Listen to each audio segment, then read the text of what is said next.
झाल्याच्या नंतर form 17C part 2 हा एक फॉर्म असतो जो फॉर्म भरून द्यायचा असतो आणि त्याच्यावरती त्या अधिकाऱ्याने सही करायची असते की माझ्या या पेटीमध्ये किती मतं मोजली गेली आणि त्याची टॅली ही आहे ती दिली गेली।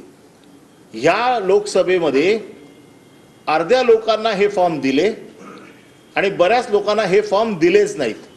मागणी करून करून देखील हे फॉर्म दिले नाहीत आणि त्यामुळे आमची मतं आणि त्यांची मोजलेली मतं याच्यामध्ये जवळजवळ 650 पेक्षा अधिक मतांचा फरक आलेला आहे। आम्ही रिटर्निंग ऑफिसरचा गोंधळ सगळा बघत होतो। त्यांना वारंवार कोणाचे फोन येत होते याचा साधारण आमच्या बसलेल्या लोकांना अंदाज येत होता। त्यांची धावपळ बघत होते। वारंवार त्या बाथरूमला जात होत्या, तिकडून त्या फोनवरती कोणाशी तरी बोलत होत्या। हे कोणाचे फोन आहेत काय आहे याच्या संदर्भातली सगळी माहिती आमच्याकडे येतेच आहे।